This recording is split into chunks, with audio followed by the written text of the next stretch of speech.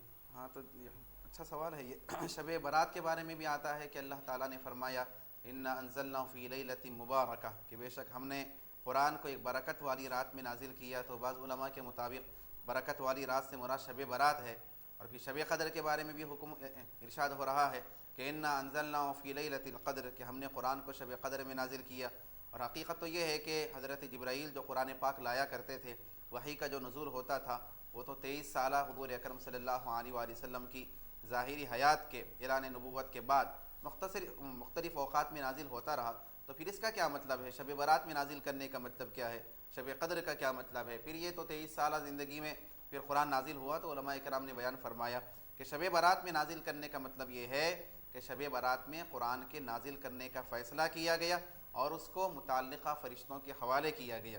اور شب قدر میں نازل کرنے کا مطلب یہ ہے کہ شب قدر میں لوح محفوظ سے دنیا کا جو آسمان ہے اس پر قرآن کا نزول کیا گیا، اور پھر حضور اکرم صلی اللہ علیہ وسلم کی 23 سالہ ظاہری حیات کے اعلان نبوت کے بعد کی زندگی میں پھر قرآن پاک مختلف اوقات میں نازل ہوتا رہا۔ سب شب قدر کی رات کون سی رات ہے؟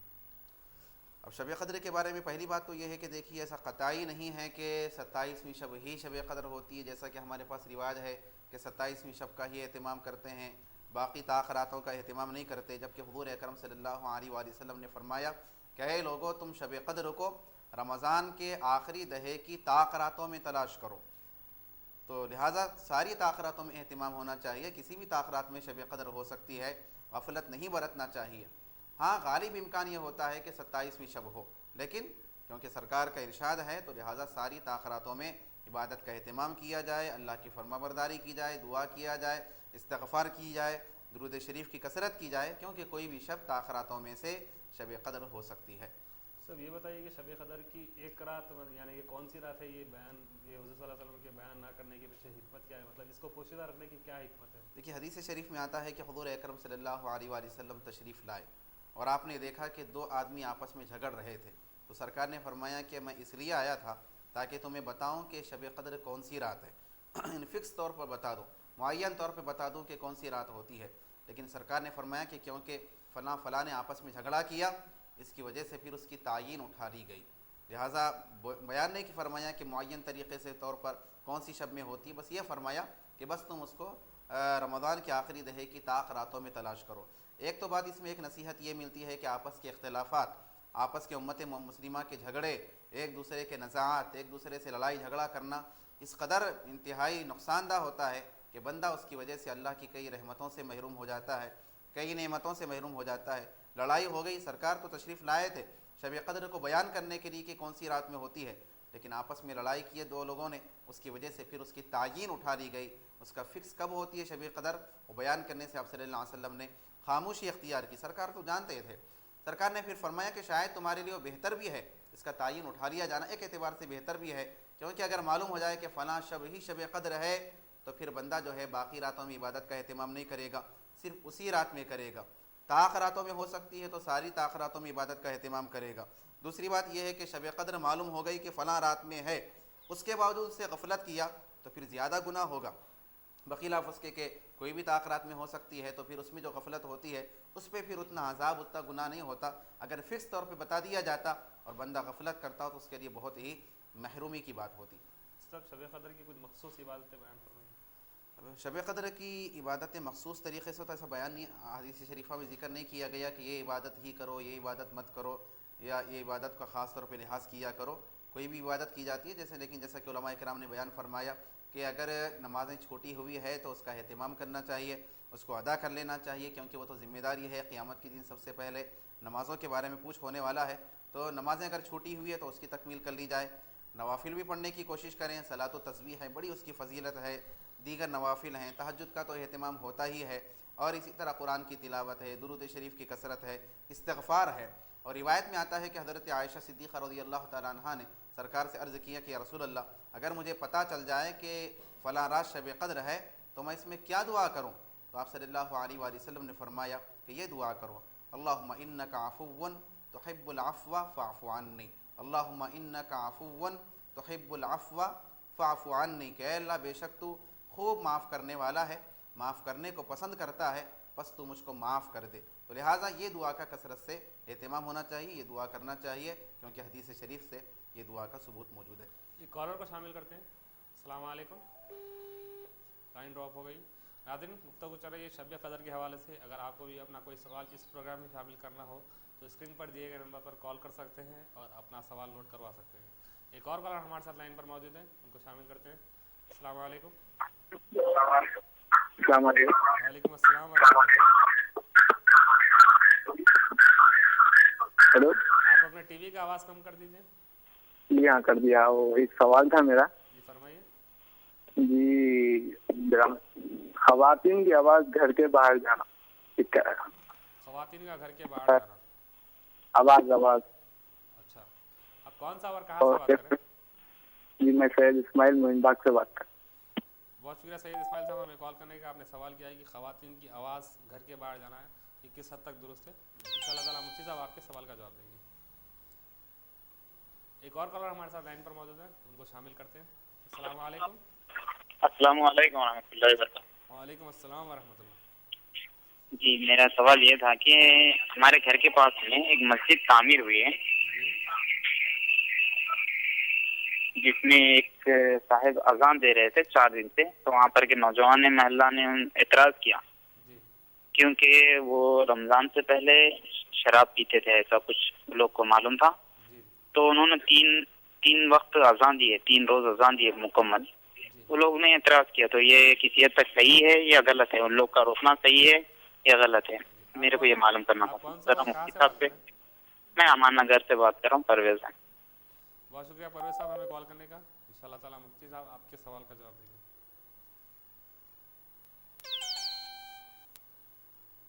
ایک اور کالر ہمارے ساتھ لائن پر موجود ہے۔ السلام علیکم۔ السلام علیکم۔ وعلیکم السلام ورحمۃ اللہ۔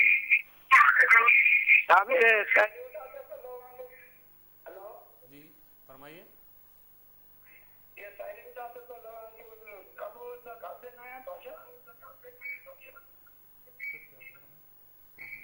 آپ کا سوال سمجھ میں نہیں آیا۔ شاعری اٹھاتے نا ان لوگوں کو کب دینا ہے زکات؟ شاعری میں آتے ہیں جی جی اٹھا کے دگاتے ہیں ان لوگوں۔ جی جی مفتی صاحب سے پوچھنا کیا ہے؟ شہری میں جو لوگ لگاتے ہیں۔ بہت شکریہ ہمیں کال کرنے کا۔ ان شاء اللہ تعالیٰ مفتی صاحب آپ کے سوال کا جواب دیں گے۔ ایک اور کالر کو اس پروگرام میں شامل کرتے ہیں۔ السلام علیکم۔ السلام علیکم۔ وعلیکم السلام، میرا نام شیخ حسین ہے، میں بازار سے بات کر رہا ہوں۔ جی شیخ حسین صاحب۔ جی مفتی صاحب سے یہ پوچھنا تھا میرے کو، زکوٰۃ اپنے رشتے دار میں بہن کو وغیرہ دے سکتے؟ جی پہلا سوال۔ اور دوسرا سوال، تہجد کے لیے میں سونا ضروری ہے یا نہیں؟ جی اور کوئی سوال؟ جی نہیں، شکریہ۔ بہت شکریہ ہمیں کال کرنے کا۔ ان شاء اللہ تعالیٰ مفتی صاحب آپ کے سوالات کے جوابات دیں گے۔ مفتی صاحب کیا کچھ علامتیں بھی بیان کی گئی ہے جس کی وجہ سے پہچانا جا سکتا ہے کہ جو آج رات گزری ہے وہ شب قدر کی رات تھی؟ ہاں، ضمنی علامتیں ہیں، ایک وہ کوئی قطعی علامتیں ذکر نہیں کی گئی، ایک غالب گمان ہے کہ ایسا ہو سکتا ہے، جیسا کہ بیان کیا گیا کہ شب قدر جس شب میں ہوتی ہے تو اس رات میں جو ہے نہ زیادہ ٹھنڈک ہوتی ہے بلکہ نارمل طریقے کی رات ہوتی ہے، اور دوسرے دن جب سورج نکلتا ہے تو اس کی شعاعیں نہیں ہوتی تیز جیسے کہ شعاعیں ہوا کرتی ہے، اس طرح کے شعاعیں نہیں ہوتی، علامتیں بیان کی گئی ہے۔ سب ایک بہت ہی اہم سوال جو عام رواج پر جو چلتا ہے کہ شب قدر کو طاق راتوں میں تلاش کرنے کا حکم دیا گیا ہے، تو پھر 27 تاریخ کو اس کا اہتمام کیوں کیا جاتا ہے، دیگر طاق راتوں میں کیوں نہیں کیا جاتا اس کا اہتمام؟ جیسا کہ میں نے عرض کیا کہ یقیناً ہونا تو یہی چاہیے کہ رمضان کے آخری دہے کی ساری طاق راتوں میں عبادت کا اہتمام کیا جائے. کسی بھی رات میں شب قدر ہو سکتی ہے، لیکن ہمارے پاس جو 27ویں شب کو خاص طور پہ اہتمام کیا جاتا ہے تو اس کی وجہ یہ ہوتی ہے کہ غالب امکان ہوتا ہے کہ شب قدر 27ویں شب میں ہو، کیونکہ بعض روایتوں سے ثابت ہے.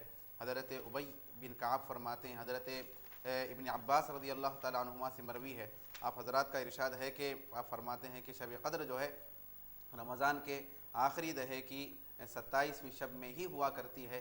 آپ نے بیان فرمایا، تو بہرحال کوئی قطعی بات نہیں ہے، غالب امکان ہوتا ہے تو اس وجہ سے زیادہ اس کے اندر اہتمام ہوتا ہے، لیکن دیگر طاق راتوں میں بھی عبادت کا اہتمام ہونا چاہیے. ایک کالر کو شامل کرتے ہیں. السلام علیکم. آج کے بہت سے ہٹ کے میرا سوال، لیکن جواب بنائے فرمان مہربانی ہوگی. حق وراثت سے سوال ہے. جی جی. سننے میں آیا ہے کہ اگر کوئی اولاد تو والد کے سامنے اس کا انتقال ہو جائے جی تو اس کی اولاد کو، یعنی مرحوم کی اولاد کو اس کے دادا کے مترجمے میں کوئی حصہ نہیں ہوتا، اور مرحوم کی اہلیہ کو اس کے خسر کے حصے میں کوئی حصہ نہیں ہوتا. اگر یہ صحیح ہے تو اس میں حکمت کیا ہے، بیان فرمائیے. جی. آپ کون سا اور کہاں سے بات کریں؟ سنتوش نگر سے مقصود. بہت شکریہ مقصود صاحب ہمیں کال کرنے کا. انشاءاللہ تعالیٰ مفتی صاحب آپ کے سوال کا والد کے حصے میں پوترے کا حصہ اور ساس کے سسرے کے حصے میں بہو کا حصہ نہیں ہوتا. ایک اور کالر کو شامل کرتے ہیں. السلام علیکم. جی السلام علیکم. وعلیکم السلام ورحمۃ اللہ. آپ اپنے ٹی وی کا آواز کم کر دیجیے. جی دیکھیے میرے دو سوال ہیں. جی آپ اپنے ٹی وی کا آواز بالکل ہی کم کر دیجیے. جی میرے دو سوال ہیں. فرمائیے. دیکھیے پہلا سوال یہ ہے کہ ہم روزہ نگا کے پوری نیت باندھ لیتے ہیں اور ٹائم آدھا گزر جاتا، پھر ہمیں ایسا لگتا ہے کہ ہماری طبیعت اتنی خراب ہو رہی کہ ہمارے کو پانی پینا ہے، اگر نہیں پیے تو کچھ ہو جائے گا، جیسا کہ ہارٹ اٹیک یا ختم ہی ہو جائے گی. تو ایسی حالت میں روزہ توڑ سکتے یا پانی پیتے؟ جی. اور دوسرا سوال یہ ہے کہ تہجد کی نماز 20 رمضان کے بعد سے کیوں پڑھتی، مطلب اسٹارٹنگ جان سے کیوں نہیں پڑھاتے مسجد میں یا پھر گھر میں بھی؟ تو یہ ایسا زیادہ توجہ سے نہیں پڑھتا، بیچ کے بعد ہی پڑھتا ہے. جی تہجد کی نماز. آپ کا دوسرا سوال آپ غالباً یہ کرنا چاہ رہے ہیں کہ جیسا رمضان میں تہجد کی نماز کا اہتمام کیا جاتا ہے ویسا عام دنوں میں اہتمام کیوں نہیں کیا جاتا؟ ٹھیک ہے. بہت شکریہ ہمیں کال کرنے کا. غالباً آپ کا دوسرا سوال ایسے ہی کچھ تھا. انشاءاللہ تعالیٰ مفتی صاحب آپ کے دونوں سوالات کے جوابات دیں گے. ایک اور کالر کو شامل کرتے ہیں. السلام علیکم. السلام علیکم ورحمۃ اللہ وبرکاتہ. وعلیکم السلام ورحمۃ اللہ. جی صاحب میرا ایک سوال ہے. فرمائیے. تو میں یہاں پہ نوکری وغیرہ کرتا ہوں، میرے کو جو ہے نا ہمارے ایسی وہ نمازوں کا میرے کو جو ہے نا وقت ہے، میں فجر کی نماز میں تو 4 بجے جاتا ہوں، ظہر کے ٹائم پہ قضا کر لے سکتا ہوں کیا؟ تو فجر کا ٹائم کیا تک ہوتا؟ تو یہ پوچھنا تھا ذرا. بہت شکریہ ہمیں کال کرنے کا. انشاءاللہ تعالیٰ مفتی صاحب آپ کے سوال کا جواب دیں.